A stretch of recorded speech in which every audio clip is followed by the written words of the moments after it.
आयुबोवन कालीन प्रवृत्ति वार्ताकरणे प्रमुखया सियත टीवी प्रधान प्रवृत्ति प्रकाशයයි ආරම්භ වන්නේ.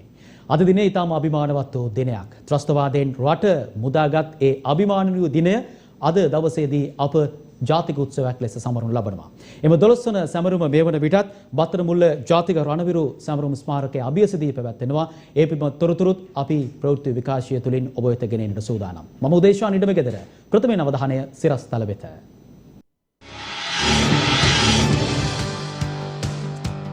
ම්ලේච්ඡ ත්‍රස්තවාදයෙන් රට මුදාගත් 12 වන ජාතික සැමරුම් උත්සවය ජනපති ප්‍රධානත්වයෙන් මෙරට දෛනිකව වාර්තා වූ වැඩිම කොවිඩ් මරණ සංඛ්‍යාව ඊයේ දිනේට මරණ 34ක් සමස්ත කොවිඩ් මරණ සංඛ්‍යාවත් 1000 සීමාව ඉක්මවයි.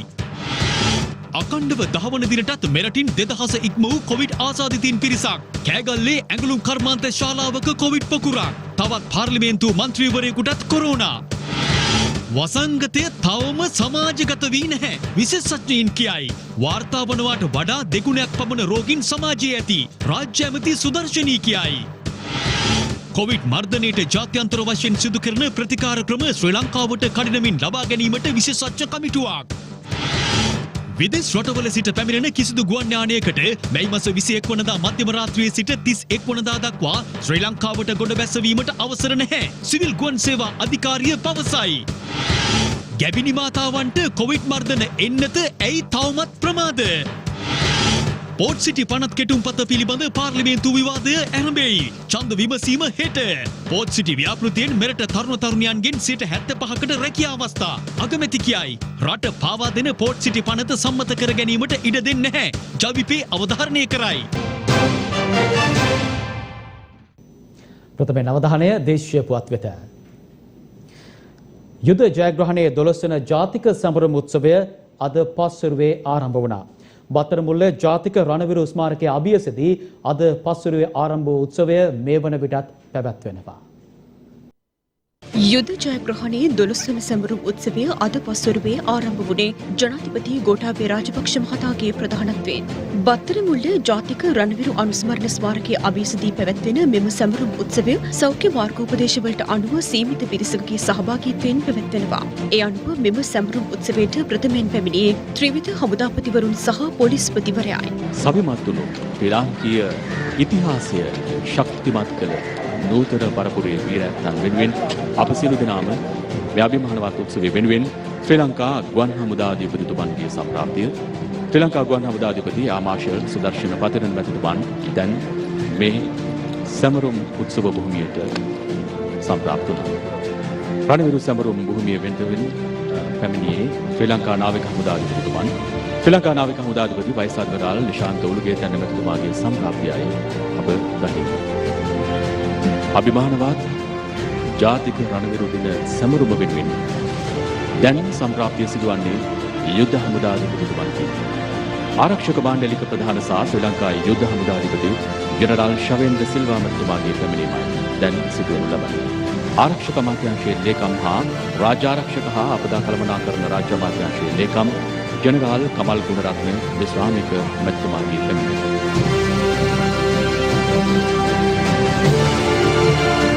අනතුරුව අග්‍රාමාත්‍ය මහින්ද රාජපක්ෂ මහතා, හිටපු ජනාධිපති මෛත්‍රීපාල සිරිසේන මහතා, විපක්ෂ නායක සජිත් ප්‍රේමදාස මහතා ඇතුළු දේශපාලන නියෝජිතයින්ගේ පැමිණීම සිදු වුණා.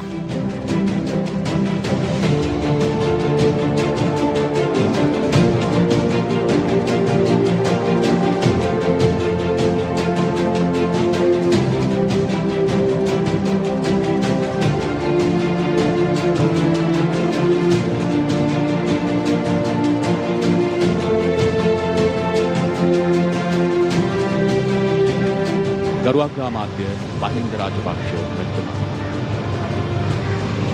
රටෙහි ඇති අගය රටෙහි ඇති ජීවය සුරක්ෂිත කොට ඒ සුරක්ෂිත දේශය මතු පරපුර දක්වාම රැගෙන යන්නේ වගකීම බහරගෙන ඒ වෙනුවෙන් සන්නද්ධ සේවාවන් මෙහෙවමින් සිරින්දෑවරුන්ගේ කඳුළු ආදරණීය දූපුතුන්ගේ කඳුළු මේ නිදහස් උදාන රටේ අභිමානයට ඉන් අනතුරුවයි ජනාධිපති ගෝඨාභය රාජපක්ෂ මහතාගේ සම්ප්‍රාප්තිය සිදු වුණේ. ටික රණවිරු සැමරුම වෙනුවෙන් දැන් ශ්‍රී ලංකා ප්‍රජාතාන්ත්‍රික සමාජවාදී ජනරජයේ අධිකරු ජනාධිපතිතුමාගේ සම්ප්‍රාප්තියයි සිදුවන්නේ. එය ජාතීය වගකීමක්, යුගයේ වගකීමක්. අප මේ මෞර්තියේ ජීවත්ව සිටින තාක්කල් අප විසින් සිදු කළ යුතු උතුම් වගකීමයි. මේ වගකීම ඉටු කිරීම වෙනුවෙන් රාජ්‍ය නායකයාගේ සම්ප්‍රාප්තිය දැන් සිදු වෙනවා. ශ්‍රී ලංකා ප්‍රජාතාන්ත්‍රික සමාජවාදී ජනරජයේ අධිකරු ජනාධිපති සහ සන්නද්ධ සේවා සේනාධිනායක ගෝඨාභය රාජපක්ෂතුමාගේ පැමිණීමයි දැන් සිදුවනු ලැබුවේ.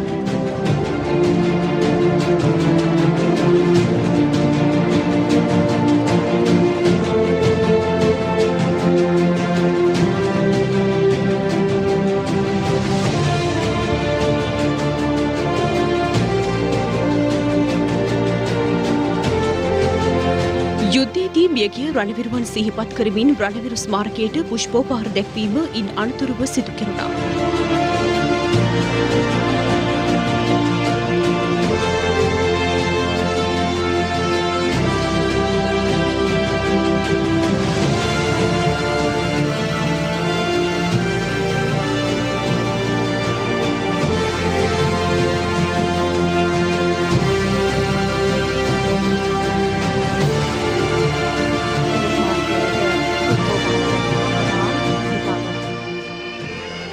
His Excellency the President was the Secretary to the Ministry of Defence since November 2005 under then President Honorable Mahinda Rajapaksa. In his capacity, he oversaw the military operations which eventually defeated the LTTE in May 2009.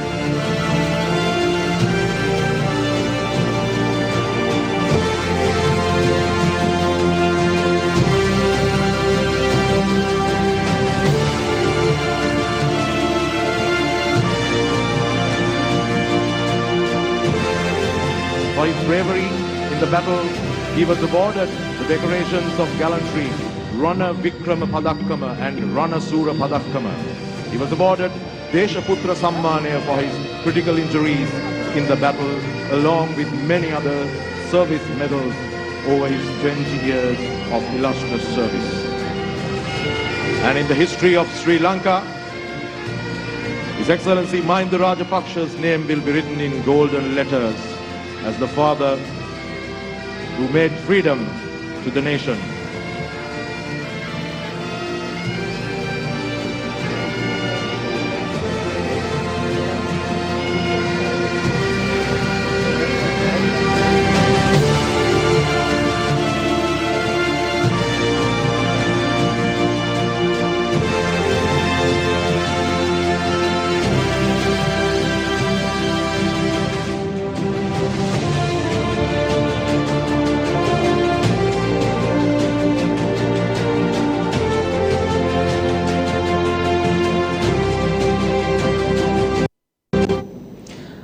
මෙම උත්සවය සියලු සෞඛ්‍ය මාර්ගෝපදේශ අනුව මේ මොහොත වන විටත් පැවැත්වෙනවා බත්තරමුල්ල ජාතික රණවිරු ස්මාරකයේ අභියසදී. ඒ විශේෂ අවස්ථාවන් අප සූදානම් ඉදිරියේදී ඔබ වෙත ගෙන එන්නට.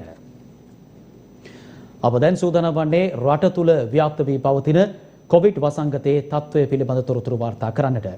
දිනක් තුල මෙරටින් වාර්තා වූ වැඩිම කොවිඩ් මරණ සංඛ්‍යාව ඊයේ දිනේ වාර්තා වුණා. මේ මාසයේ ගත වූ දින 18ක කාලය තුල පමණක් මෙරටින් වාර්තා වී ඇති කොවිඩ් මරණ සංඛ්‍යාව 337ක් දක්වා යනුව ඉහළ ගියා. මේ අනුව මෙරට සමස්ත කොවිඩ් මරණ සංඛ්‍යාවත් 1015 දක්වා ඉහළ ගොස් ඇති බවයි සෞඛ්‍ය අංශ පවසන්නේ. COVID-19 වෛරසය ආසාදනය වී දිනක් තුළ මෙරටින් වාර්තා වූ වැඩිම දෛනික කොවිඩ් මරණ සංඛ්‍යාව ඊයේ දින වාර්තා වුණා. වාර්තා වූ මරණ සංඛ්‍යාව 34ක්. එලෙස මියගිය පුද්ගලයන් අතරට රත්නපුර ප්‍රදේශයේ පදිංචි වයස අවුරුදු 20ක තරුණයෙක්, දෙමළකොඩ ප්‍රදේශයේ පදිංචි වයස අවුරුදු 32ක කාන්තාවක් හා රාගම ප්‍රදේශයේ පදිංචි වයස අවුරුදු 38ක කාන්තාවක්ද ඇතුළත්. මේ වන විට මේ මාසයට අදාළ ගත වූ දින 18ක කාලය තුළ පමණක් මෙරටින් වාර්තා වන කොවිඩ් මරණ සංඛ්‍යාව 337 දක්වා ඉහළ ගොස් තිබෙනවා. ඒ අනුව මෙරට සමස්ත කොවිඩ් මරණ සංඛ්‍යාව සටහන් වන්නේ 1015ක් ලෙසයි. අගණ්ඩව 10 වන දිනටත් 2000 සීමාව ඉක්ම වූ කොවිඩ් රෝගීන් සංඛ්‍යාවක් ඊයේ දිනත් මෙරටින් වාර්තා වුණා. ඒ අනුව මේ මාසයට අදාළව ගත වූ දින 18ක කාලය තුළ පමණක් මෙරටින් වාර්තා වී ඇති කොවිඩ් රෝගීන් සංඛ්‍යාව 39500 සීමාව ඉක්මවා ගොස් තිබෙනවා. ඊයේ දින කොවිඩ් රෝගීන් 2518 දෙනෙකු වාර්තා වී ඇති අතර ඉන් පුද්ගලයන් 40 දෙනෙකු විදේශගතව සිට මෙරටට පැමිණි පුද්ගලයන්. ඉතිරි ආසාදිතයින් අතරින් වැඩිම සංඛ්‍යාවක් වාර්තා වී ඇත්තේ කළුතර දිස්ත්‍රික්කයෙන් වන අතර එම සංඛ්‍යාව 391ක්. ඒ අතරින් පානදුර දකුණු ප්‍රදේශයෙන් කොවිඩ් රෝගීන් 255 දෙනෙකුද වාර්තා වී තිබෙනවා. ගම්පහින් 350ක්, කොළඹින් 333ක්, ගාලෙන් 108ක්, මාතරින් 45ක්, හම්බන්තොටින් 71ක්, කෑගල්ලෙන් 170ක් හා රත්නපුරෙන් කොවිඩ් රෝගීන් 63 දෙනෙකු ඊයේ දින වාර්තා වී තිබෙනවා. බදුල්ලෙන් 47ක්, මොනරාගලින් 39ක්, මාතලෙන් 65ක්, මහනුවරින් 89ක් වාර්තා වී ඇති අතර නුවරඑළියෙන් වාර්තා වී ඇති කොවිඩ් රෝගීන් සංඛ්‍යාව 72ක්. අම්පාරෙන් 27ක්, මඩකලපුවෙන් 38ක්, ත්‍රිකුණාමලෙන් 24ක්, පොළොන්නරුවෙන් 25ක්, අනුරාධපුරෙන් 179 දෙනෙකුට වාර්තා වී තිබෙනවා. පුත්තලමින් 56 දෙනෙකු වාර්තා වී ඇති අතර කුරුණෑගලින් වාර්තා වී ඇති කොවිඩ් රෝගීන් සංඛ්‍යාව 113ක්. මුලතිව් දිස්ත්‍රික්කයෙන් ඊයේ දින එක් කොවිඩ් රෝගියෙකු පමණක් වාර්තා වී ඇති අතර කිලිනොච්චියෙන් 28ක් හා යාපනයෙන් 144 දෙනෙකු වාර්තා වී තිබෙනවා. ඒ අනුව ඊයේ දින වාර්තා වූ කොවිඩ් රෝගීන් අතරින් දිස්ත්‍රික්ක 8කට අයත් ප්‍රදේශවලින් සියයේ ඉක්ම වූ ආසාදිතයින් සංඛ්‍යාවක් වාර්තා වී ඇති බවයි COVID-19 පැතිරීම වැළැක්වීමේ ජාතික ක්‍රියාන්විත මධ්‍යස්ථානය නිවේදනය කළේ. ලංකා කම්කරු කොංග්‍රසයේ භාණ්ඩාගාරික සහ නුවරඑළිය දිස්ත්‍රික් පාර්ලිමේන්තු මන්ත්‍රී මරුද පාණ්ඩි රාමේශ්වරන් මහතාටද COVID-19 වෛරසය ආසාදනය වී ඇති බව තහවුරු වී තිබෙනවා. ඒ අද දින දික්කොය මූලික රෝහලේදී සිදු කළ රැපිඩ් ඇන්ටිජන් පරීක්ෂාවකින් අනතුරුවයි. ඒ අනුව මන්ත්‍රීවරයාගේ සමීපතම ආශ්‍රිතයින් සොයා නිරෝධායනය සඳහා යොමු කිරීමට සෞඛ්‍ය අංශ කටයුතු කළා. COVID-19 වෛරසය ආසාදනය වූ රෝගීන් 33 දෙනෙකු හමු වූ තලවකැලේ තේ පරීක්ෂණ ආයතනය සහ සෙන්කුම්ස් වතුයායේ COVID-19 රෝග ලක්ෂණ මතුවී ඇති 250 දෙනෙකු පමණ අද දින PCR පරීක්ෂණ සඳහා යොමු කෙරුණා. නුවරඑළිය දිස්ත්‍රික් සෞඛ්‍ය සේවා අධ්‍යක්ෂ කාර්යාලය යටතේ පාලනය වන ආගරපතන ඩයගම ප්‍රාදේශීය රෝහලේ වෛද්‍යවරයෙකුට COVID-19 වෛරසය ආසාදනය වී තිබෙනවා. ඒ හේතුවෙන් එම රෝහල අද දින සිට తాවකාලිකව වසා දැමීමට පියවරගත් බවයි ලිදුල සෞඛ්‍ය වෛද්‍ය නිලධාරී ජනත් අබේගුණරත්න මහතා සඳහන් කළේ. තුල්හිරිය ආයෝජන කලාපයේ ඇඟලුම් කම්හලකින් කොවිඩ් රෝගීන් 400 දෙනෙකු හමුවීමත් සමග එම කම්හල තාවකාලිකව වසා දැමීමට තීරණය කර ඇති බව කෑගල්ල දිස්ත්‍රික් ලේකම් මහින්ද එස් වීරසූරිය මහතා පවසනවා. පසුගියදා හුදකලා කර දින 16කට පසු හුදකලා බවින් නිදහස් කළ නිල්තණ්ඩා හින්නේහි ප්‍රාදේශීය රෝහල අද දින පස්වරුවේ නේවාසික ප්‍රතිකාර නොකරන බවට දැනුම් දී තිබෙනවා. මේ හේතුවෙන් රෝගීන් පත් වූයේ දැඩි අපහසුතාවයකටයි. එක් වෛද්‍යවරයෙක් පමණයි සිටින්නේ. නමුත් ලෙඩුන් විශාල සංඛ්‍යාවක් දිනකට ප්‍රතිකාර ලබා ගැනීම සඳහා පැමිණෙනවා. ඔවුන්ට ප්‍රතිකාර කිරීමට ඒ වෛද්‍යතුමාට කෙසේවත් හැකියාවක් නැහැ. මොකද ධාරිතාවයේ ඉක්මවා ගිය තත්ත්වයක් තමයි තිබෙන්නේ. බලංගොඩ ගුරුබැවිල ප්‍රදේශයේ කොවිඩ් ආසාදිත ගර්භණී කාන්තාවක් දරුවෙකු ප්‍රසූත කර තිබෙනවා. අදාළ දරුවාට කොවිඩ් වෛරසය ආසාදනය වී නොමැති බවයි රෝහල් ආරංචි මාර්ග සඳහන් කළේ. මේ අතර සංචරණ සීමා හේතුවෙන් එළමෙන 21 වනදා සිට 24 වනදා දක්වා සියලු ආර්ථික මධ්‍යස්ථාන වසා දැමීමට කටයුතු කර තිබෙනවා. රජය එළඹෙන සිකුරාදා ඉඳලා දින 7ක් එක දිනයක් හැර අනෙකුත් දින 5-7 තුල සම්පූර්ණයෙන් කොවිඩ් වසංගතය හේතු කරගෙන නීති කීපයක් දාලා තියෙනවා. පළාත් වගේම දිස්ත්‍රික් මට්ටමින් සංචරණ සීමාවන් පනවලා දැඩි නීති රීති පනවලා තියෙනවා. මේ සංචරණ සීමාවන් පනවලා දැඩි නීති රීති පනවන කාලය තුල අපේ ආර්ථික මධ්‍යස්ථාන අපි වහනවා. වැඩිම අපි එක දිගට වහන්නේ දවස් 2යි හෝ 3යි. මේ මාසේ 21 වෙනිදා සිකුරාදා රාත්‍රී 11 ඉඳලා මේ මාසේ 25 වන අඟහරුවාදා උදේ 4 දක්වා සියලුම ආර්ථික මධ්‍යස්ථාන අපි වසා තබන්න තීරණය කරා. ඒ වගේම මේ මාසේ 25 වෙනිදායි අඟහරුවාදා උදේ 4 සිට එදිනම රාත්‍රී 4 දක්වා ආර්ථික මධ්‍යස්ථානයන් විවෘතව තබනවා. නැවත මේ මාසේ 25 වෙනි අඟහරුවාදා රාත්‍රී 11 සිට මේ මාසේ 28 වන සිකුරාදා උදෑසන 4 දක්වා ආර්ථික මධ්‍යස්ථාන නැවත වසා තබනවා. අප්ෆීල්ඩ් ලංකා සමාගම ශ්‍රී ලංකා හමුදා සේවා වනිතා ඒකකය හරහා පසුගිය 17 වනදා ජාතික මෙහෙයුම් මධ්‍යස්ථානයට ඉලෙක්ට්‍රොනික ICU ඇඳන් 10ක් පරිත්‍යාග කර තිබෙනවා. අප්ෆීල්ඩ් ලංකා ව්‍යාපාර ප්‍රධානී සහ පාරිභෝගික සංවර්ධන අධ්‍යක්ෂ අනුරුද්ධ අලුවිහාරේ මහතා විසින් මෙම පරිත්‍යාගය COVID-19 පැතිරීම වැළැක්වීමේ ජාතික මෙහෙයුම් මධ්‍යස්ථානයේ ප්‍රධානී සහ යුද හමුදාපති ජෙනරාල් ශවේන්ද්‍ර සිල්වා මහතාට බහර දෙනු ලැබුවා. මේ අතර වහාම ක්‍රියාත්මක වන පරිදි ශ්‍රී ලංකාව බංගලාදේශය හා මාලදීවයිනේ සිට ජපානයට පැමිණෙන මගින් අත්හිටුවීමට තීරණය කර තිබෙනවා. ඒ අනුව මෙම රටවල දින 14ක් තුළ සංචාරය කළ කිසිදු පුද්ගලයෙකුට ජපානයට ඇතුළු වීමට තහනම් වනවා. එවැනි වූ පසුබිමක වෛරසයෙන් දැඩි බලපෑම් එල්ල වී ඇති ඉන්දියාවේ සිට ගුවන් මගින් 37 දෙනෙකු අද අලුයම කටුනායක ගුවන් තොටුපළින් මෙරටට පැමිණ තිබෙනවා. ඉන්දිය ජාතිකයින් හා ශ්‍රී ලාංකිකයින් ඒ අතර වන බවයි සමාජ මාධ්‍ය වාර්තා කළේ. කෙසේ වෙතත් අප කළ විමසීමකදී කටුනායක ගුවන් තොටුපළේ කාර්යභාර කළමනාකරු සඳහන් කළේ අදාළ පුද්ගලයින් සියලු දෙනා ශ්‍රී ලාංකිකයින් වන බවයි. මේ අතර මැයි මාස 21 වනදා මධ්‍යම රාත්‍රියේ සිට 31 වනදා මධ්‍යම රාත්‍රිය දක්වා කාලය තුළ විදේශ රටවල සිට පැමිණෙන කිසිදු ගුවන් යානයකට ශ්‍රී ලංකාවට ගොඩ බැස්වීමට කිසිදු අවසරයක් නොමැති බව සිවිල් ගුවන් සේවා අධිකාරිය පවසනවා. ගෝලීය COVID-19 වෛරසය හමුවේ මේ වන විට ඉන්දියාවට දැඩි බලපෑම් එල්ල වෙමින් පවතින අතර ලෝකයේ දිනක් තුළ එක් දිනකදී සිදු වූ වැඩිම කොවිඩ් මරණ සංඛ්‍යාව ඉන්දියාවෙන් වාර්තා වී තිබෙනවා. ඒ අනුව ගත වූ පැය 24 තුළ පමණක් ඉන්දියාවෙන් වාර්තා වී ඇති කොවිඩ් මරණ සංඛ්‍යාව 4525ක්. අදාළ කාල සීමාව තුළ නව රෝගීන් 2,67,000කට අධික සංඛ්‍යාවක්ද වාර්තා වී ඇති බවයි ඉන්දිය මාධ්‍ය වාර්තා කළේ. ශ්‍රී ලංකාව මේ වන විට දැඩි අවදානම් තත්වයක සිටින බවත් මීට සති කිහිපයකට පෙර සියලු දෙනාගේ නොසැලකිලිමත් භාවය හේතුවෙන් මෙම තත්වය හටගත් බවත් විශේෂඥ වෛද්‍ය ආනන්ද විජයවික්‍රම මහතා පවසනවා. ඒ කොළඹදී පැවති මාධ්‍ය හමුවකදී සරලවම කිව්වොත් ඉතාමත්ම තීරණාත්මක අවස්ථාවක තමයි මම හිතන්නේ ලංකාව අද ඉන්නේ. ඒක අවදානම් සහගත අවස්ථාවක් කිව්වත් නිවැරදියි. අපිට පේනවා මේක ලංකාවෙත් තවත් තදින් වැඩි විය හැකි අවස්ථාවක තමයි මේ ඉන්නේ. ඒ නිසා මේ අවස්ථාවේදී මේ தත්ත්වය මර්ධනය කර ගැනීම සඳහා ගත හැකි සියලුම ක්‍රියාමාර්ග අපි සියලු දෙනාම එකතු වෙලා ගන්න අවශ්‍ය වෙනවා. එහෙම කරොත් විතරයි අපිට මේ व्यसනයෙන් බේරෙන්න පුළුවන් වෙන්නේ. එහෙම නැත්නම් ක්‍රියාමාර්ග නොගත්තොත් මේක මහා व्यसනයක් දක්වා ව්‍යාප්ත වීමේ දැඩි අවදානමක් මේ අවස්ථාවේදී තියෙනවා. ඇත්තටම අපි මේ අද දකින තත්වයට අපි මීට සති 3-4ක අපේ හැසිරීම රටාව තමයි මේ අද දකින තත්වයට බලපාන්නේ. ඒක අපි තේරුම් ගත යුතු වෙනවා. දැන් කිසිම එන්නතක් ගහලා පහුවෙන්දට ආරක්ෂාව ලැබෙන්නේ නැහැ. මොකද ඒකට ප්‍රතිශක්තිකරණ පද්ධතිය දියුණු වෙලා ඒක රෝග වළක්වන්න කාලයක් යනවා. දැන් ඇස්ට්‍රාසෙනක එහෙම නැත්නම් කොවිෂීල්ඩ් එන්නත ගහලා එක ඩෝසයක් ගහලා සමහරවිට සාමාන්‍යයෙන් දවස් 21ක් විතර යනවා රෝගෙන් ආරක්ෂා වීමට. ඒත් එක ඩෝස් එකකින් ඒක මදි වෙන්න පුළුවන්. ඒකයි ඩෝසස් දෙකක් තියෙන්නේ.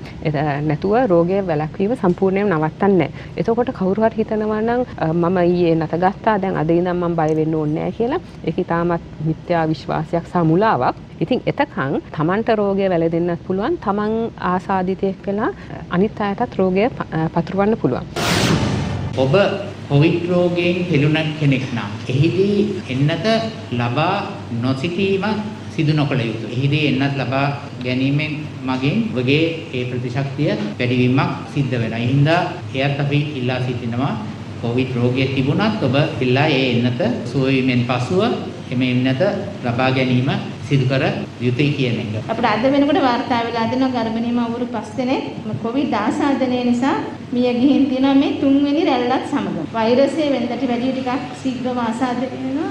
සංකුලතාව වැඩි වෙනවා. මේක ඉතාමත්ම හොඳ තත්ත්වයක් විදිහට අපි දකින්නේ නැහැ. මේ මව්වරුන් රෝගීන් ආරක්ෂා කරගන්න ඕන. මේක ගර්භණී මව්වරුන්ට එන්නත ලබා දීම සුදුසු බව තාක්ෂණික මණ්ඩලය තීරණය කරා.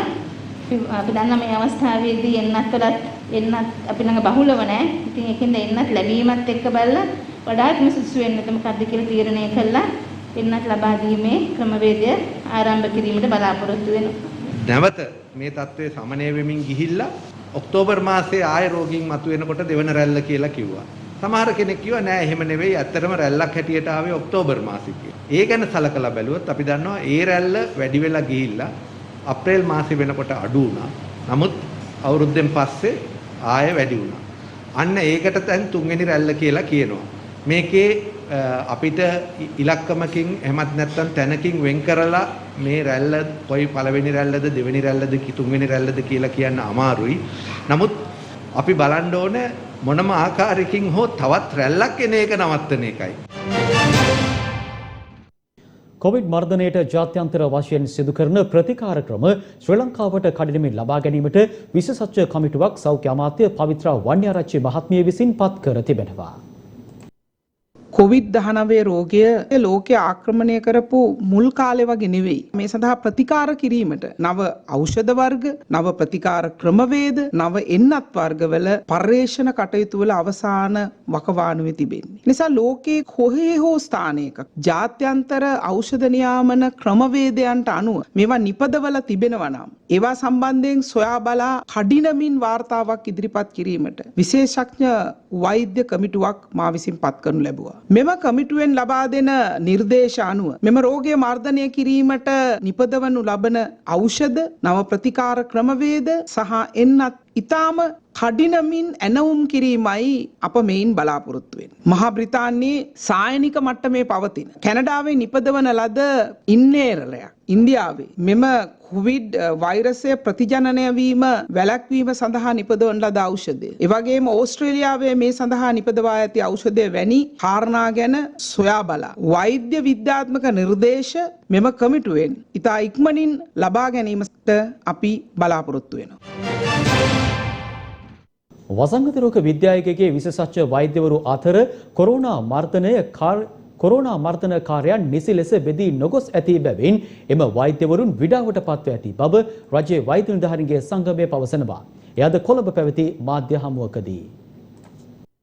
ඔබ දන්නවා ශ්‍රී ලංකාව මේ වසංගත රෝග සම්බන්ධයෙන් ඒ වසංගත රෝග නිවාරණය පාලනය සම්බන්ධයෙන් ලෝක සෞඛ්‍ය සංවිධානය සහ අන්තර්ජාතිකව ඉතිහාසයේ ඉතාමත් කීර්තිමත් විදිහට ඇගීමට ලක් වූ රටක්. වසංගත රෝග පාලනය සම්බන්ධයෙන් ශ්‍රී ලංකාවට සම්මාන පිට සම්මාන ලැබිලා තියෙනවා. ඒ වගේම හිටපු සෞඛ්‍ය අමාත්‍යවරුන් මේ ක්‍රියාවලිය කාර්යක්ෂමව සිදු කිරීම නිසා විවිධාකාරයේ සම්මානද රට තුළට ගෙනවිත් තියෙනවා. හැබැයි අද අවාසනාවකට මේ කොරෝනා වසංගතය පාලනය කිරීමේ ප්‍රධාන කාර්යභාරය හිමි වෙන මේ වසංගත රෝග විද්‍යා ඒකකයේ ප්‍රධානියා ඇතුළු විශේෂඥ වෛද්‍යවරුන් දෙපළක් අතර පමණක් ප්‍රධාන වශයෙන් කාර්යභාරය පැවරීම නිසා ඔවුන්ද විඩාවට පත් වෙලා සිටිනවා. ඒ වගේම මේ විශේෂඥ වෛද්‍යවරුන් 24 දෙනෙක් පමණ සේවයේ නියුතු මේ වසංගත රෝග විද්‍යා ඒකකයේ ඒ විශේෂඥ වෛද්‍යවරුන් නිවැරදිව කළමනාකරණය නොකර ගැනීම, වැඩ කටයුතු බෙදාගෙන කටයුතු නොකිරීම නිසා නිවැරදිව ඔවුන්ද විඩාවට පත් වෙමින් සිටිනවා. අද අපි සෞඛ්‍ය අමාත්‍යතුමියව හමු වෙලා ඉල්ලා සිටියේ ඒ වෛද්‍යවරුන්ටද යම්කිසි නිවාඩුවක් ලබා දීලා හරි මේ වසංගත රෝග විද්‍යා ඒකකයේ ඉන්න මේ විශේෂඥ වෛද්‍යවරුන් 24 දෙනා යොදාගෙන මේ කාටයුත්ත විඩාවට පත් නොවන විදිහට කාර්යක්ෂමව කළමනාකරණය කරන ක්‍රමවේදයක් සැකසීමේ වැදගත්කම අපි පෙන්වලා දුන්නා. සමාජගත වෙලාද නැද්ද? වසංගත රෝග කෙසේද සමාජගත වන්නේ? අප අද Do You Know තුලින් සොයා බැලුවේ ඒ පිළිබඳවයි.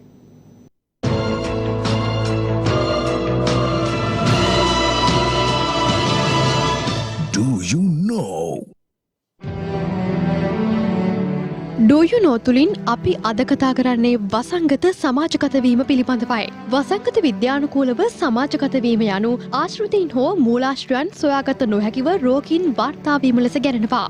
ඕනෑම වසංගතයක එහි ව්‍යාප්තිය පිළිබඳ සලකා බැලීමේදී සිව්වන අදියර සමාජ සම්ප්‍රේෂණය එමත් නැත්නම් කමියුනිටි ට්‍රාන්ස්මිෂන් ලෙසයි සඳහන් වන්නේ. ගෝලි කොවිඩ් වසංගතය හමුවේ මේ වන විට ශ්‍රී ලංකාවට බලපෑම් එල්ලවමින් පවතිනවා.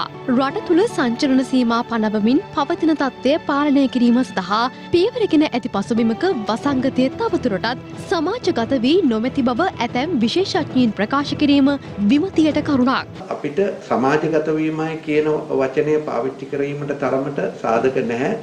යම් ප්‍රතිශතයක් පමණයි ඒ විදිහට සමාජයෙන් කියන්නේ ආශ්‍රිතයෙක් හෝ මූලාශ්‍රයක් හොයාගන්න ඉන්නේ. යම් අවස්ථාවක වැඩි ප්‍රතිශතයක් මේ ආකාරයට සමාජයේ තනින් තනින් මතුවෙනවා නම් තවදුරටත් ආශ්‍රිතයෙන් හොයා යමින් මේ කරන ක්‍රියාවලිය කිරීමේ පළක් නැතුව යනවා. අන්න ඒ අවස්ථාවේදී අපිට ඒ ක්‍රියාවලිය නවත්තලා වෙනත් ක්‍රියාමාර්ගවලට වෙනත් ක්‍රමෝපායන් වලට යන්න සිද්ධ වෙනවා. එවැනි තත්ත්වයක් තාම කොහෙත්ම උද්ගත වෙලා නැහැ. මේ වන විට ලංකාව තුළ දිනෙන් දින රෝගීන් 2000 සීමාව ඉක්මවා වාර්තා වන පසුබිමක නිසි තත්ත්ව විශ්ලේෂණාත්මකව ජනතාවට ලබා දීම අත්‍යවශ්‍යයි. මේ අතර පවතින තත්ත්වයේ හමුවේ මෙලෙස කොවිඩ් රෝගීන් වාර්තා වුවත් දෛනිකව වාර්තා වන රෝගීන් සංඛ්‍යාවට වඩා දෙගුණයක් රෝගීන් සමාජය තුළ සිටිනු ඇති බව විශ්වාස කරන බවයි රාජ්‍ය අමාත්‍ය සුදර්ශනී ප්‍රනාන්දුපුල්ලේ මහත්මිය පවසන්නේ. අපි දැක්ක දෙවැනි වසංගතයේදී මාස 6කට 97000ක් වාර්තා වෙනකොට අප්‍රේල් 15 ඉඳලා මැයි 15 වෙනකන් 44000ක රෝගීන් සංඛ්‍යාවක් වාර්තා වුණා. දැන් අපි ওই PCR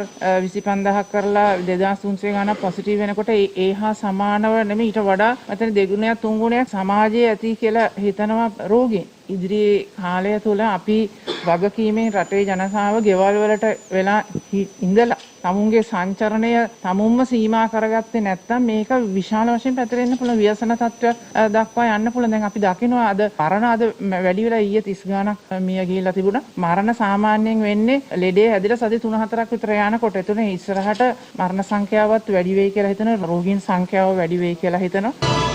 Do you know? Covid මර්ධනයට එන්නත් කරන්නේ ඉතාම වැදගත් වනවා. ඒ සඳහා ප්‍රමුඛතාවය තෝරා ගැනීමත් අත්‍යවශ්‍ය කරුණක්. හෙට රට බහර ගැනීමට දරුවන් තනන ගැබිණි මාතාවන්ට කොවිඩ් එන්නත ලබා දීමට ඇයි ප්‍රමාද වී තිබෙන්නේ? White and Black තුලින් ඒ පිළිබඳවයි අද සොයා බැලීම.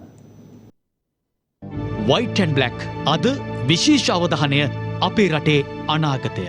අපේ රටේ අම්මාවරුන්, අපේ ගැබිණි මාතාවන් පිළිබඳවයි.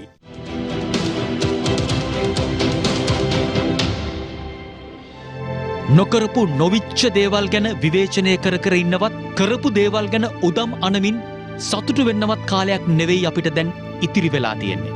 ජීවිත බේරා ගැනීමේ සටන. කොරෝනා අපේ රටේ තාම සමාජගත වෙලා නෑ, ව්‍යාප්තිය පාලනය කරලා තියෙන්නේ. මේ මොන දේ කිව්වත් ඇත්ත යථාර්ථය අපි ගත්තොත් අද වෙනකොට අපේ රටේ වාර්තා වෙන දෛනික රෝගීන් සංඛ්‍යාව, මරණ සංඛ්‍යාව අපිට දරාගන්න පුළුවන් මට්ටමකද තියෙන්නේ. හිතලා බලන්න. බොහෝ තර්ක විතර්ක වාදයන් තිබුණා ගැබිණි මාතාවන්ට සහ කිරිදෙන මව්වරුන්ට කොවිඩ් මර්ධන එන්නත ලබා දීම සුදුසුද නැද්ද කියන කාරණේ. හැබැයි දැන් මෙන්න ඔවුන්ට එන්නත ලබා දෙන්න අවසරය ලැබිලා තියෙනවා. හැබැයි අපි තාම ප්‍රමාදයි. දැනට සමස්ත 800 ගාණක් වෙනකල් කොවිඩ් සහ ගර්භණීභාවය තියෙන රෝගීන් ලංකාවේ ඉන්නවා. එන්නත් කරණය ගැන තියෙන අලුත්ම තත්ත්වය ඇඩ්වයිසරි කොමිටියෙන් නිර්දේශ කරා ගර්භණී කාන්තාවන්ට මෙම එන්නත ලබා දීම සුදුසුයි කියලා. මුලදී එන්නත ගැබිණි කාන්තාවන් සඳහා නිර්දේශ කරේ නැහැ. දැන් සමහර රටවල නිර්දේශ කරනවා ගැබිණි කාන්තාවන්ට මේක ලබා දෙන්න කියලා. මම හිතනවා අපේ රටේ ඒ නිර්දේශය බොහෝ ඉක්මනින් ලබා ගනී කියලා. කිරි දෙන අම්මලාට ඇත්තටම එන්නත ලබා ගන්න කිසිම ගැටලුවක් නැහැ. එන්නත ලබා ගන්න කලින් කිරි දෙන එක නවත්තන්න අවශ්‍ය නැහැ. ඒ වගේම එන්නත ලබා ගත්තට පස්සෙත් කිරි දෙන එක නවත්තන්න අවශ්‍ය නැහැ. අපි ඇයි තාමත් ඉක්මනින්ම තීරණයක් ගන්නෙ නැත්තේ අපේ ගැබිණි මාතාවන් ගැන? ජීවිත දෙකක්.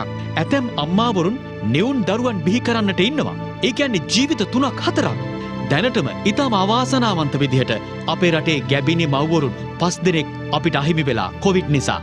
එක් දරුවෙකු හැරෙන්නට දරුවන් අපිට බේරගන්නත් බැරි වුණා. දැනට කොවිඩ් වැළඳී මව්වරුන් 160ක් පමණ රෝහල්ගතව ප්‍රතිකාර ලබනවා. රෝගය වැළඳුණු අය බේරගන්නවා වගේම තවත් ප්‍රශ්න රැසක් නිර්මාණය වෙලා. කොවිඩ් නිසා ඇතිවන බය, අවධානම එක්ක දරුවට සහ මවට සිද්ධ වෙන හානිය කවුද හොයලා බැලුවේ, කවුද අහලා බැලුවේ? ඒ විතරක් නෙවෙයි, මේ වගේ දැඩි අවධානමක් තියෙනකොට ඇත්තටම දෙමාපියන් දරුවන් හදයිද? මේ වගේ ප්‍රශ්න සමාජයේ එලිපිට කතා කරන්නේ නැහැ. නමුත් ඔබ පෞද්ගලිකවම ඔබෙන් අහලා බලන්න, මේ ප්‍රශ්නට ඔබ මුහුණ දීලා නැද්ද? දරුවෙක් හදන්න තියෙන බයක් ඔබ තුල නැද්ද? මේවා ගැන පුළුල් ලෙස හිතන්නට අවශ්‍යයි. සමාජ කතිකාවක් නිර්මාණය කිරීම අත්‍යවශ්‍යයි මේ කාරණා පිළිබඳව. දරුවන් බිහි කරන්න ඉන්න ගැබිණි මව්වරුනුත් අපිට කොවිඩ් නිසා අහිමි වෙනවා නම්, දරුවන් අහිමි වෙනවා නම්, දරුවන් අලුතෙන් උපදින ප්‍රමාණයත් අඩු වෙනවා නම් රටේ අනාගතයට මොකද වෙන්නේ? මේ කොවිඩ් වලින් අපි ගැලවෙන්නේ කවද්ද කියලා දැන් ලෝකේ කාටවත් කියන්න බෑ. ගැබිණි මව්වරුන්ට කොවිඩ් මර්ධන එන්නත් කරණය සිදු කිරීමෙන් ඔවුන්ගේ මානසික සෞඛ්‍යයත් වර්ධනය වනවා සේම ඔවුන්ගේ ශාරීරික සෞඛ්‍යයත් ඒ තුලින් ආරක්ෂා වන බව අප අමුතුවෙන් මතක් කරන්නට අවශ්‍ය නැහැ. මේ නිසා රටේ ගැබිණි මව්වරුන්ට කඩිනමින් එන්නත ලබා දීමට වගකිය යුතු සියලු දෙනා අවධානය යොමු කරමින් කටයුතු කරනු ඇතැයි අප විශ්වාස කරනවා සේම කොවිඩ් මර්ධන එන්නත ලබා දිය යුතු බවට අප ඉල්ලීමක්ද කර සිටිනවා.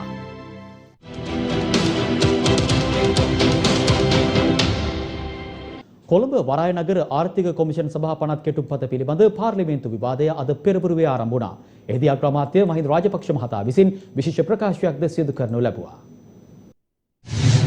මේ පනත පිළිබඳ ශ්‍රේෂ්ඨාධිකරණ ලබා දී ඇති සියලුම උපදෙස් සහ නියෝග දෙවන කියවීමේදී එකතු කිරීමට අපි බලාපොරොත්තු වෙනවා. ජනතා අදහස් සහ අප සහෝදර පක්ෂ අදහස් වලටත් අහුම්කම් දෙමින් මේ පනත තවත් සංශෝධන එකතු කිරීමට අපි බලාපොරොත්තු වෙනවා. කොමිෂන් සභාවේ සංයුක්ත බහුතරයක් ශ්‍රී ලාංකිකයන් විය යුතුයි යන යෝජනාව තහවුරු කරන්නට අපි බලාපොරොත්තු වෙනවා. කොමිෂන් සභාවේ සභාපතිද ශ්‍රී ලාංකිකයෝ විය යුතු යන මතය පනත සමලින්ම සහවුරු කරන්නට අපි බලාපොරොත්තු වෙනවා. ඒ අතරම මේ වරාය නගරයේ බිහිවන රැකියා අවස්ථා වලින් 75%ක්වත් ශ්‍රී ලංකිකයින්ට වෙන්විය යුතුයි යන රෙගුලාසියද අපි ගෙනෙන්නට බලාපොරොත්තු වෙනවා. පසුගිය රජයේ මේ ව්‍යාපෘතියේ වටිනාකම අවබෝධ කර ගැනීම සතුටට කරුණක්. අද විපක්ෂයේ සිටින මන්ත්‍රීතුමන් ඒ අවස්ථාවේදී දැක්වූ එම යහපත් ප්‍රතිචාරය නිසා අප රටට ඉදිරියේදී අත්වන්නට නියමිතව වාසියේ කොටස්කරුවන් වන්නට තුමන්ලාටත් අයිතියක් තිබෙනවා. අපි වරාය නගරයට විරුද්ධ නැහැ. අපි විශ්වාස කරනවා වරාය නගරය හරහා මේ රටේ ඉදිරි සංවර්ධනය පිම්ම පනින්න අපිට අවස්ථාවක් ලැබෙයි කියලා. ඔබතුමාලා දිගින් දෙකටම කිව්වා අපි දේශීය ආර්ථිකය ගොඩනැගීම සඳහා නොයෙකුත් ආනයන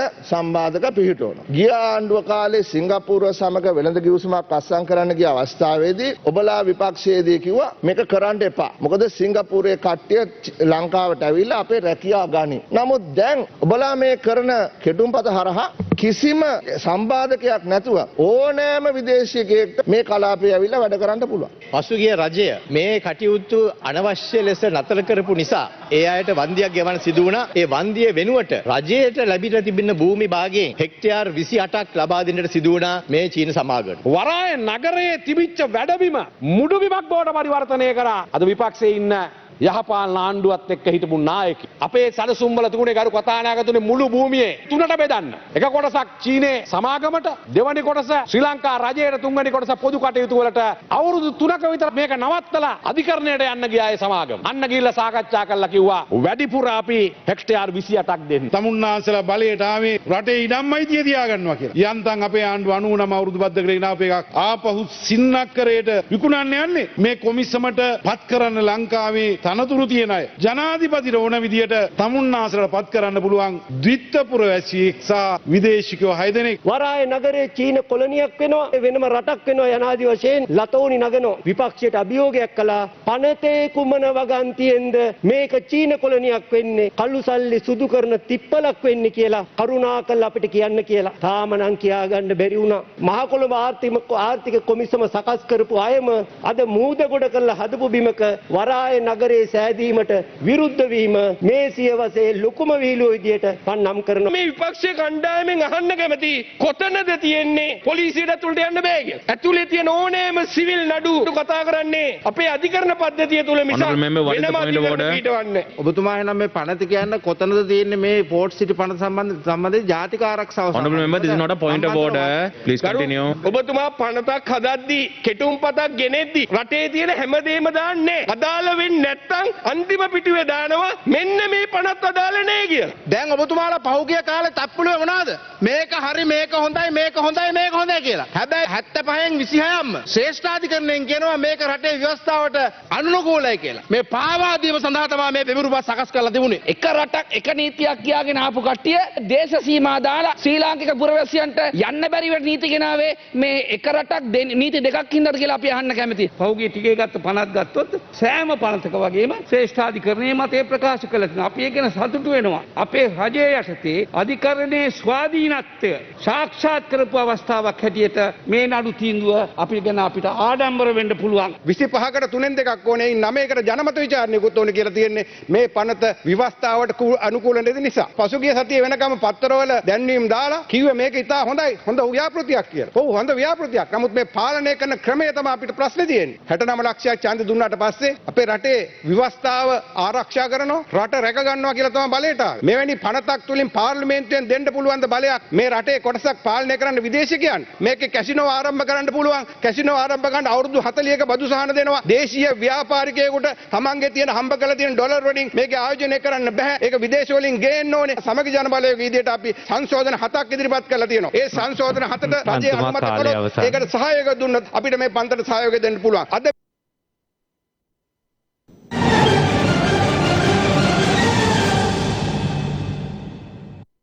මෙන්න අප වෙත දැන් ලැබුණු විශේෂ පුවතක්. මෙරටින් දිනක් තුල වාර්තා වී ඇති කොරෝනා වැඩිම රෝගීන් සංඛ්‍යාව මීට සුළු මොහොතකට පෙර වාර්තා වෙනවා. ඒ අනුව 3051ක කොවිඩ් රෝගීන් සංඛ්‍යාවක් මේ මොහොතේදී වාර්තා වී තිබෙනවා. අද දිනය තුල මේ මොහොත වන විට කොරෝනා රෝගීන් 3051ක් වාර්තා වී ඇති බව යුද හමුදාපති ජෙනරල් ශවේන්ද්‍ර සිල්වා මහතා සඳහන් කර සිටිනවා. සාමාන්‍යයෙන් දිනකදී අවස්ථා දෙකකදී කොරෝනා රෝගීන් පිළිබඳ තොරතුරු වාර්තා කරනවා. අද දවසේ මේ ප්‍රථම වශයෙන් ලබා දුන් කොරෝනා වාර්තාවට අනුවයි දවසේ 3051ක් ලෙස රෝගීන් වාර්තා වන්නේ. ඒ අනුව අපේ රටෙන් මේ දක්වා දිනකදී 3000 ඉක්මවා ගිය රෝගීන් සංඛ්‍යාවක් වාර්තා වූ ප්‍රථම අවස්ථාව ලෙසත් අද දිනය සටහන් වනවා. ඒ වගේම අද දවසේ තවත් අවස්ථාවකදී රාත්‍රී කාලයේදීත් කොරෝනා රෝගීන් පිළිබඳ තොරතුරු වාර්තා වනවා. එම සංඛ්‍යා ලේඛන වලට අනුව ඇතැම් විට මේ ඉතා විශාල ඉහළ යාමක් වන්නට පුළුවන්.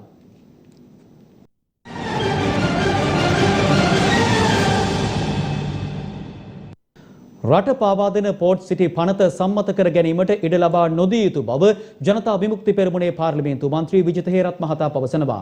ඒ අද කොළඹදී පැවති විරෝධතාවයකට එක්වෙමින් රට පාවා දෙන පෝර්ට් සිටි පනත සම්මත නොකරනු යන බැවින් ජනතා විමුක්ති පෙරමුණ විසින් සංවිධානය කළ විරෝධතාවක් අද පෙරවරුවේ පාර්ලිමේන්තු වටරවුම අසලදී පැවැත්වුණා.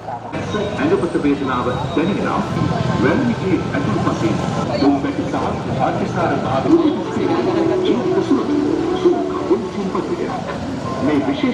මෙම විරෝධතාවයට පාර්ලිමේන්තු මන්ත්‍රී විජිත හේරත් මහතා සහ පාර්ලිමේන්තු මන්ත්‍රී ආචාර්ය හරිනි අමරසූරිය මහත්මිය මෙන්ම හිටපු පාර්ලිමේන්තු මන්ත්‍රීවරුන් වන සුනිල් හඳුන්නෙත්ති නලින් ජයතිස්ස සහ ජනතා විමුක්ති පෙරමුණේ සමාජිකින් පිරිසක් එක්ව සිටියා. පෝර්ට් සිටි පනත කියන්නේ මේ රටේ ස්වෛරීත්වයට භෞමික අඛණ්ඩතාවයට ඍජුවම බලපාන පනතක්. මේ රටේ ජනතාවට අයිතියක් තියෙනවා මේ පනත හරහා රටට සිද්ධ වෙන්නේ මොකද්ද කියලා දැනගන්න. නමුත් මේ නිර්ලජ්ජිත ආණ්ඩුව කොරෝනා මරණ බිය ASCII මේ පනත හදිස්සිය කඩිමුඩිය පාර්ලිමේන්තුවට ගෙනාවා. අවුරුද්දට කලින් විශේෂයෙන්ම රජයේ නිවාඩු දින ප්‍රකාශයට පත් කරලා උසාවියට යන්න තියෙන ඉඩකඩ අවුරමින් තමයි මේ පනත තකහණියක් ගෙනාවේ. මේ රටේ ජනතාවගේ ඡන්දයෙන් මෙය සම්මත කළ යුතුයි කියන එක තමයි උසාවිය ඊයේ ලබා දීපු තීන්දුවේ තිබුණේ. ඒ කියන්නේ ආණ්ඩුව උත්සාහ කරේ විවස්ථාවට පටහැනිව නීති විරෝධී පනතක් පාර්ලිමේන්තුවට ගෙනල්ලා හොරරහසේ සම්මත කරගන්න. ඒ පරාද කරන්න උසාවි ක්‍රියාමාර්ග හරහා යම් ප්‍රමාණයකට ලැබුණා. නමුත් එතනින් නැවතෙන්නේ නැතුව මේ ආණ්ඩුව මෙච්චර මරණ බියක් තියෙයි. මුළු රටම කොරෝනා මරණ බියෙන් වෙවුලලා තියෙනවා. ඊයේ දවස් වෙනකොට 34 දෙනෙක් මැරුණා. දවසකට 2400ක් 500ක් කොරෝනා රෝගීන් ඇති වෙනවා. එවැනි මරණ බියක් තියෙන තත්වයක් ඇතුලේ ජනතාවට කිසිදු සංවාදයකට ඉඩ තියන්නේ නැතුව අද මේ තකහණිය මේ පනත ගෙන එහෙම හරහා ඒ සංවාදයට කිසිදු ඉඩක් ලැබෙන්නේ නැහැ. තාම පහත් නින්දිත විදිහට තමයි මේ ආණ්ඩුව යුද්ධය අවසන් වෙලා අවුරුදු 12ක් පිරෙන මේ දවසේ රට පාවා දෙන මේ පනත ගෙනෙන්නේ. ඒ නිසා අපි ආණ්ඩුවට බල කරලා කියනවා රට පාවා දෙන මේ පනත සම්මත කරන්න ඉඩ දෙන්න එපා. ඒකට පාර කපන්න එපා. විවාදේ කරමු. හැබැයි විවාදයෙන් පස්සේ සම්මත කරන එක පස්සට දාලා රටේ ජනතාවට මේ පිළිබඳ අදහස් දක්වන්න ඉදිරිපත් කරන්න අවස්ථාවක් දෙන්න. පාස්කු ප්‍රහාරයේ විමර්ශන කටයුතු ජාත්‍යන්තර පරීක්ෂණ කණ්ඩායම් ඉදිරියටත් සිදු කරන බව අමාත්‍ය සරත් වීරසේකර මහතා අද පාර්ලිමේන්තුවේදී ප්‍රකාශ කළා. ඒ ඇතුළු පාස්කු ප්‍රහාරය සම්බන්ධයෙන් පක්ෂ විපක්ෂ මැති ඇමතිවරුන් පළ කළ අදහස් දැන් අපරාධ පරීක්ෂණ දෙපාර්තමේන්තුව FBI සහ ඕස්ට්‍රේලියන් ෆෙඩරල් පොලිස් යනාදී ජාත්‍යන්තර පරීක්ෂණ කණ්ඩායම් සමග එක් වී මෙම විමර්ශන කටයුතු කරනවා. ජාත්‍යන්තර විමර්ශන කටයුතු වලට සාමාන්‍යයෙන් බොහෝ කාලයක් ගත වෙනවා. පාස්කු ප්‍රහාරය සම්බන්ධයෙන් අද විනිවිට චූදිතයන් 32 දෙනෙක්ට නඩු පවරා අවසන්. දැන් අවුරුදු දෙකක් වෙනවා ගරු අගමැතිතුමනි තාමත් අපේ ජනතාවට සාධාරණත්වයක් ඉෂ්ට වෙලා නැහැ. නීතිපතිවරයා කියනකොට තමන්ගේ දූර කාලයේ සීමාව තුල තමන්ට මේ අයට විරුද්ධව නඩු දාන්න බෑ කියලා තියෙනකොට ඇමරිකාවේ මේ අයට විරුද්ධව නඩු දාලා තියෙනකොට ගරු ඇමතුමනි අපි මේ ආණ්ඩුව දිහා බලාගෙන ඉන්න විපක්ෂයේ മന്ത്രിවරු හැටියට ඔබතුමාගේ විරෝධය කෙටි කරන්න අපිට ලොකු කලකිරීමක් ඇති වෙලා තියෙනවා. හැමතිස්සෙම කතා කරනවා මහා මොලකරුවෙක් ගැන. අපි ඒක කතා කරන්නේ ඊට උඩින් යම් කණ්ඩායමක් මේකේ සිටිය යුතුයි කියන මතය හැම තැනකම තියෙනවා. අපිත් විශ්වාස කරනවා. ඒ නිසා අපිට අවශ්‍ය වෙන්නේ දැන් ඔය අතපත ගානේවට එහා ගිහිල්ලා මේකේ මහා මොලකරු කියන පුද්ගලයා කවුද කියන එක හොයන වැඩසටහනට පිළිතුරක් සුවයක් ලබා දෙන්න. දැන් මේ මහා මොළකරු සම්බන්ධයෙන්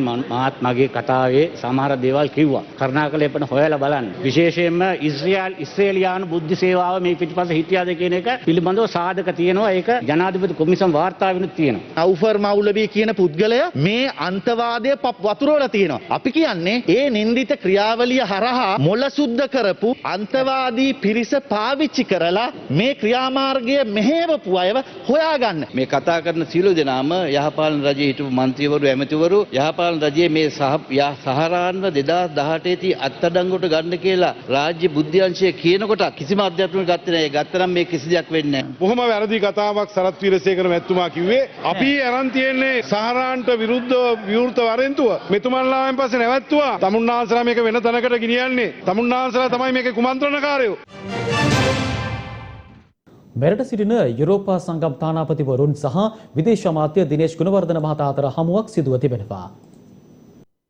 යුරෝපා සංගම් ශ්‍රී ලංකා සහයෝගිතාවේ සහ GSP+ ක්‍රියාවලිය ඇතුළු අන්‍යෝන්‍ය වශයෙන් වැදගත් වන කරුණු පිළිබඳව සාකච්ඡා කිරීමට කොළඹ සිටින යුරෝපා සංගමේ තානාපතිවරුන් විදේශ අමාත්‍ය දිනේෂ් ගුණවර්ධන මහතා හමු වී තිබෙනවා.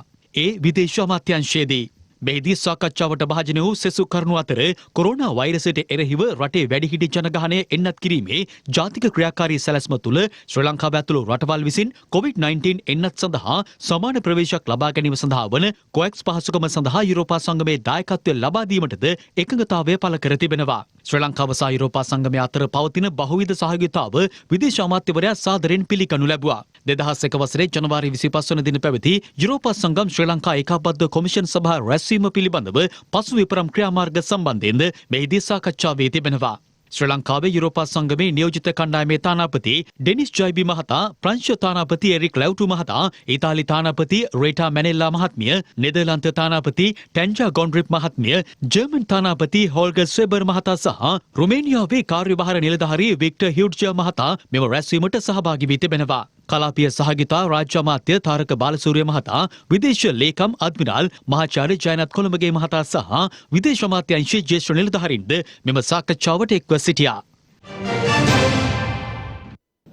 රටවට අපවත් කිහිපයක් දැන් කෙටියෙන්. ශ්‍රී ලංකා රූපවාහිනී සංස්ථාවේ නව සභාපතිවරයා ලෙස රෙජිනෝල්ඩ් කුරේ මහතා ජනමාධ්‍ය අමාත්‍ය ආචාර්ය කෙහෙලිය රඹුක්වැල්ල මහතා විසින් පත් කර තිබෙනවා. ශ්‍රී ලංකා රූපවාහිනී සංස්ථාවේ සභාපති වෛද්‍ය නිහාල් ජයතිලක මහතා ශ්‍රී ලංකා ප්‍රමිති ආයතනයේ සභාපතිවරයා ලෙස පත්වීමෙන් පසු ඇති වූ පුරප්පාඩුවට මෙලෙස රෙජිනෝල්ඩ් කුරේ මහතා පත් කරනු ලැබුවා. රත්නපුර මහනගර සභා සීමාවේ පසුගිය පළවන දා සිට මේ දක්වා හුදකලා කර ඇති අංගම්බන ග්‍රාම සේවා වසමේ සියලුම පවුල් සඳහා වියලි සලාක බෙදා දීමට පියවරගෙන තිබුණා. ඒ රත්නපුර ප්‍රාදේශීය ලේකම් කාර්යාලයේ නිලධාරීන්, ග්‍රාම සේවා නිලධාරීවරයා සහ මහජන සෞඛ්‍ය පරීක්ෂකවරයා විසින් කොරෝනා වෛරසය රත්නපුර නගරයේ ශීඝ්‍ර ලෙස පැතිර යාම හේතුවෙන් එම නගරයේ විෂ පීචාරණය කිරීමට මෙලෙස කටයුතු යොදා තිබුණා.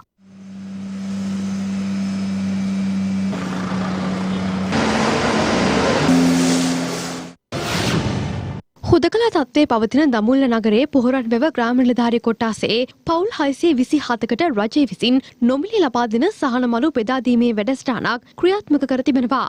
ඒ නාගරික මන්ත්‍රී අසංක රොෂාන් මහතාගේ මූලිකත්වයෙන් සංචලන සීමා කාලයේ අලවිය සඳහා සංගවා තිබූ මත්පැන් බෝතල් 300කට අධික සංඛ්‍යාවක් සමග සැකකරුවන් තිදෙනෙකු අත්අඩංගුවට ගැනීමට මඩකලපුව දිස්ත්‍රික් අපරාධ විමර්ශන ඒකකයේ නිලධාරීන් සමත්ව තිබෙනවා. එම පුවතත් සමග අප ඔබෙන් සමගන්නා ප්‍රධාන ප්‍රවෘත්ති විකාශයෙන් යළිත් රාත්‍රී 9:35ට හමු වෙමු අපගේ රාත්‍රී පුවත් තුලින් www.siathanews.lk වෙබ් අඩවියට පිවිස තවත් පුවත් දැනගන්න. සුබ සන්ධ්‍යාවක්. දිනපතා අලුත් වීඩියෝ සහ ප්‍රවෘත්ති නැරඹීමට ඉහත බටන් එක ක්ලික් කර සියත TV subscribe කරන්න.